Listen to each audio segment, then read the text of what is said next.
Hi friends, welcome to my channel. ఈరోజు video చాలా ఇంట్రెస్టింగ్గా ఉందండి. వీడియోని ఎక్కడ స్కిప్ చేయకుండా ఎండ్ వరకే చూసేయండి.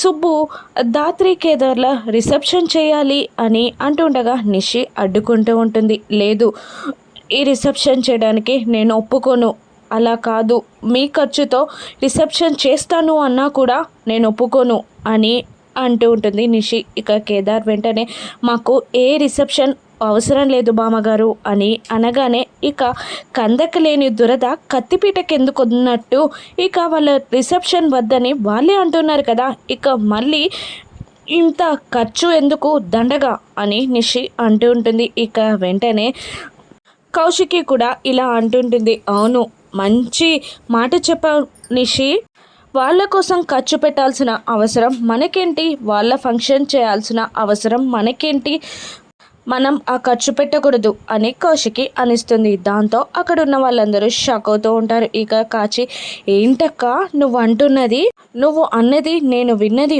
ఒకటేనా అని కాచి అడుగుతుండగా, బూచి వదినా మీరు అన్నది వేరు మేం విన్నది వేరా అని అడుగుతుండగా, లేదు నేను చెప్పింది నిజమే, వాళ్ళ ఖర్చు మనం పెట్టాల్సిన అవసరం లేదు, కంపెనీయే భరిస్తుంది అని అనగానే నిషి వైజయంతి ఇద్దరు మళ్ళీ డైలమాలో పడిపోతారు. అదేంటి కంపెనీ ఎందుకు భరిస్తుంది అని నిషి అడుగుతుండగా, కొత్తగా కంపెనీకి సీఈఓగా చేసినప్పుడు వెల్కమ్ పార్టీని, ఇక వేరే బిజినెస్ మ్యాగ్నెట్స్ని, ఇక మన సిటీలో ఉన్న టాప్ మోస్ట్ సెలబ్రిటీస్ని అందరినీ పిలవాలి, ఇక ఆ వెల్కమ్ పార్టీకి సంబంధించిన ఖర్చు అంతా కూడా కంపెనీయే భరిస్తుంది. ఈ కేసుల హడావిడిలో అంతా నేను వెల్కమ్ పార్టీ చేయడమే మర్చిపోయాను, కానీ ఇప్పుడు నిషియే గుర్తు చేసింది, ఇక ఆ వెల్కమ్ పార్టీలోనే దాత్రి కేదార్లకు రిసెప్షన్ చేస్తే సరిపోతుంది, మనకు ఖర్చు మిగులుతుంది, రేపే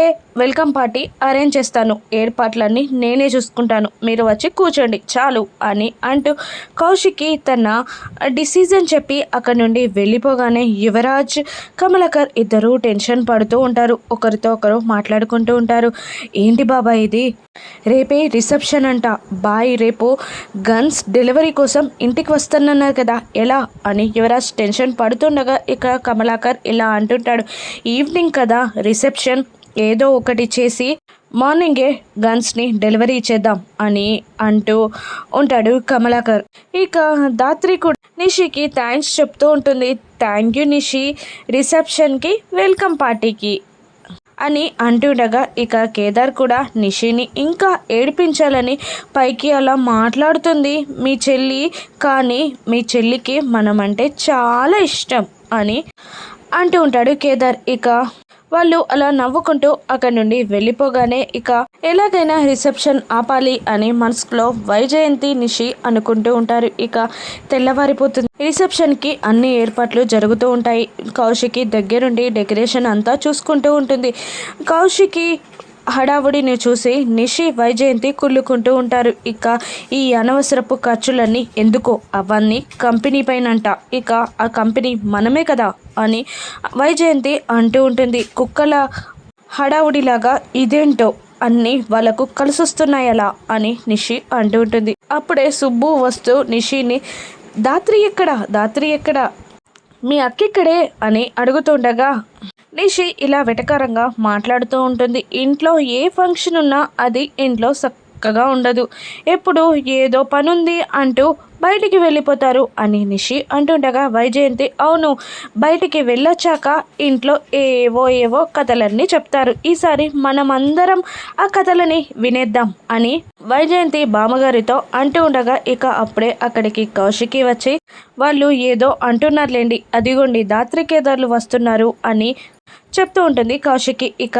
దాత్రి కేదార్లు కిందికి రాగానే సుబ్బు వాళ్ళని ప్రేమగా దగ్గరికి తీసుకుంటూ ఉంటుంది. ఇక నువ్వు మీ అమ్మ దగ్గర ప్రేమగా పెరగలేదు, నీ చిన్నప్పుడే మీ అమ్మ పోయింది, కానీ తొందరలో మీ ఇద్దరు ముగ్గురు కావాలని నీ కూతురికి నువ్వు ప్రేమ పంచాలని నేను అనుకుంటున్నాను అని అంటూ ఉండగా ఇక నిషి, వైజయంతి కుళ్ళుకుంటూ ఉంటారు. ఇక అప్పుడే అక్కడికి ఒక లాయర్ వస్తాడు. కౌశికి చెప్పండి అని కంగారుగా అడుగుతుండగా ఆ లాయర్ ఇలా అంటూ ఉంటాడు.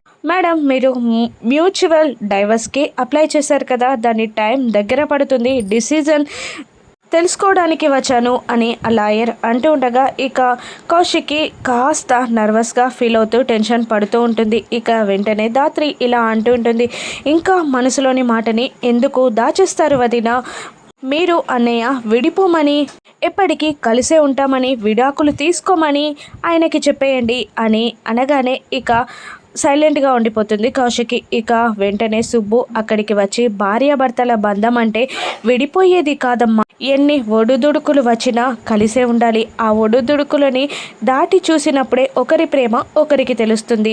ఇక ఒంటరిగా ఉండడం సుఖంగా ఉంటుంది, కానీ కష్టంగా ఉన్న ఇద్దరు కలిసుంటే ఆ మాధుర్యమే వేరమ్మా, మీరు విడిపోకూడదు, విడాకులు వద్దని చెప్పే అని సుబ్బు అంటుండగా ఇక వైజయంతి ఇలా అంటుంటుంది, ఈ ముగ్గురు కలిసి వాళ్ళిద్దరిని విడకుండా చేసేలాగా ఉన్నారు అని అనుకుంటూ ఉండగా ఏదో ఒకటి చేసి వాళ్ళని విడదీయండతయ్యా అని నిషి అంటూ ఉంటుంది. ఇక వెంటనే వైజయంతి నిషి కౌశికి దగ్గరికి వెళ్తారు. ఇక నిషి ఇలా అంటూ ఉంటుంది, వదినకి అన్నయ్యతో ప్రయాణం చేయడం అంత కష్టమనే కదా వదినతో విడిపోయి దివ్యాంకతో ప్రయాణం మొదలు పెట్టాలని అన్నయ్య అనుకున్నారు అని నిషి అంటుండగా ఇక వెంటనే వైజయంతి, మా అమ్మి ఆయనతో కష్టపడేది, ఇక విడిపోయాకే కాస్త ప్రశాంతంగా బ్రతుకుతుంది అని అంటూ ఉండగా బూచి కూడా క్రో బ్రదర్కి వదినతో బ్రతకడం ఇష్టం లేదు, వదిన కూడా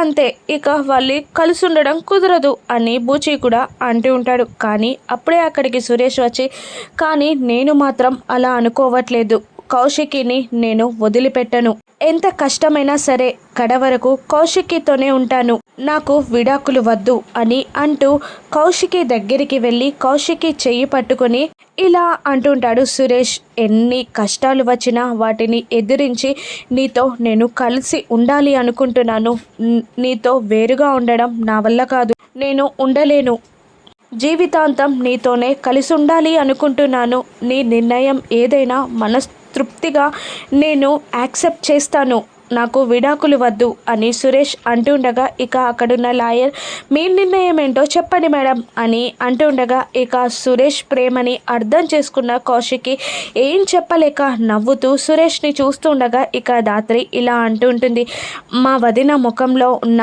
ఆనందం సంతోషమే తెలుస్తుంది కదా, అన్నయ్యతో కలిసి ఉండాలి అనుకుంటుందని, ఇక వాళ్ళకి కూడా విడాకులు అవసరం లేదు అని అంటూ లాయర్కి కౌశికి డిసిజన్ని చెప్పగానే థ్యాంక్ యూ మేడం, మంచి నిర్ణయం తీసుకున్నారు, మీరు ఇలాగే కలిసి ఉండాలి అని అంటూ లాయర్ అక్కడి నుండి వెళ్ళిపోతారు. ఇక ఆ మాటతో నిషి వైజయంతి కాచిబూచి షాక్ అవుతుండగా వైజయంతి, ఏంటమ్మి ఆ మనిషిని మళ్ళీ నమ్మాలి అనుకుంటున్నావా, కష్టాలు కొని తెచ్చుకుంటున్నావా అని అంటుండగా, లేదు పిన్ని, బామ్మగారు చెప్పినట్టు ఇక మా మధ్యలో ఉన్న మనస్పర్ధలు దాటి చూసాకే నాకు వాళ్ళంటే ఏంటో అర్థమైంది, ఇక ఎంత కష్టమైనా సురేష్తో కలిసి ఉండాలని నిర్ణయించుకున్నాను అని అనగానే ఇక వాళ్ళు ముగ్గురు షాక్ అవుతూ రూమ్లోకి వెళ్ళిపోతారు.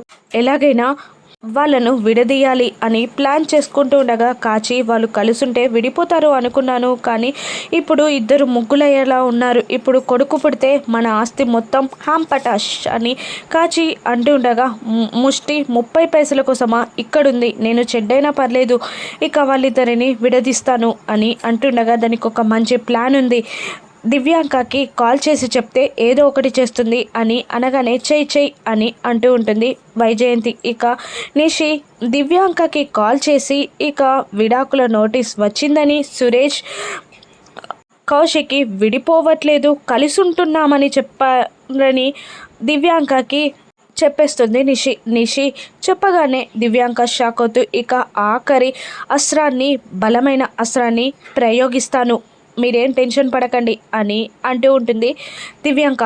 ఇక గెస్ట్లందరూ రావడం మొదలవుతుంది. కౌశికి అందరినీ రిసీవ్ చేసుకుంటూ ఉంటుంది. ఇక చక్కగా రెడీ అయి ధాత్రి కేదార్లు కిందికి దిగి వస్తూ ఉంటారు. వాళ్ళని చూడ్డానికి 2 కళ్ళు చాలవు. ఇక వాళ్ళిద్దరూ వచ్చి బామ్మగారి కాళ్ళకి దండం పెట్టగానే ఇక వాళ్ళని దగ్గరగా తీసుకుంటుంది. ఇన్నాళ్ళు నువ్వు ఏమైపోతావో అని చాలా టెన్షన్ పడ్డాను ధాత్రి, కానీ నీ పక్కన కౌశికి ఉన్నంత వరకు నీకేం కాదు అని అంటూ ఉంటారు సుబ్బు. ఇక ధాత్రిని తీసుకెళ్ళి కౌశికి చెయ్యి చాపి ధాత్రి చేయిని కౌశికి చేయిలో పెట్టి జగదాత్రి బాధ్యత నీదే, తనని బాగా చూసుకో అని సుబ్బు దాత్రి గూర్చి కౌశికికి చెప్తుండగా, ఇక సరే బామ్మగారు, ఇక దాత్రి కేదార్ల బాధ్యత నాది, ఇక వాళ్ళని ఏ లోటు రాకుండా, ఎవరు వాళ్ళని ఏమీ అనకుండా నేను చూసుకుంటాను అని కౌశికి మాట ఇస్తూ ఉంటుంది.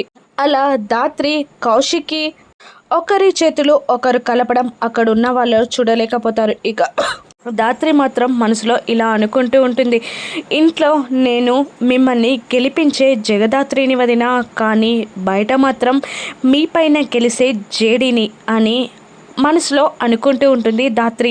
ఇక కౌశికి పైన తన రెండో చేయిని వేసి నేనున్నాను అన్నట్టు హామీ ఇస్తుండగా, ఇక కౌశికి కూడా మరో చేయిని వేసి హామీ ఇస్తూ ఉంటుంది. మీరేం టెన్షన్ పడకండి, వీళ్ళిద్దరిని నేను చూసుకుంటాను అని అంటూ ఉంటుంది కౌశికి. ఇక అక్కడ వచ్చిన వాళ్ళందరినీ కేదార్కి దాత్రికి పరిచయం చేస్తూ ఉంటుంది కౌశికి. ఇక కమలాకర్ యువరాజ్ని ఇలా అంటుంటాడు, ఎక్కడ చూసినా గెస్ట్లు బాగా ఉన్నారు, ఇప్పుడు గన్స్ డెలివరీ చేయడం ఎలా అని కమలాకర్ అంటూ ఉండగా, ఇక అప్పుడే మీనన్ కాల్ చేస్తాడు. మీనన్ ఇలా అంటుంటాడు యువరాజ్ని, గన్స్ డెలివరీ మర్చిపోయి ఇంట్లో పార్టీ చేసుకుంటున్నావా యువరాజ్ అని మీనన్ కోపంగా అంటుండగా, లేదు మా అక్క తెలియకుండానే కేదార్ దాత్రిలా రిసెప్షన్ ఏర్పాటు చేసింది, బాయ్ ఒక్కరోజు టైం ఇవ్వండి, రేపు గన్స్ డెలివరీ ఇస్తాను అని యువరాజ్ అంటుండగా, మన దగ్గర లేనిదే ఆ టైం యువరాజ్, పార్ట్నర్ని తీసుకొని నేను ఇక్కడికి వచ్చేసాను, ఇక మేము అక్కడికి వస్తాం, మీరు గన్స్ డెలివరీ ఇవ్వడానికి రెడీగా ఉండండి, మేము గన్స్ డెలివరీ తీసుకొని వెళ్ళిపోతాం అని మీనన్ అంటూ కాల్ కట్ చేస్తాడు. ఇక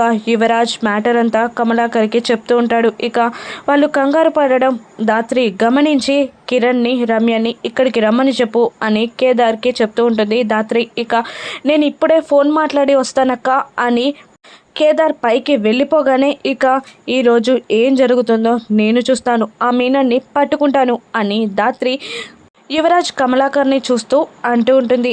ఇక గన్స్ డెలివరీకి తీసుకోవడానికి వచ్చిన మీనన్ని దాత్రి పట్టుకుంటుందా, గన్స్ని మీనన్ తీసుకువెళ్ళిపోతాడా రాను ఎపిసోడ్స్లో చూద్దాం. Thank you for watching.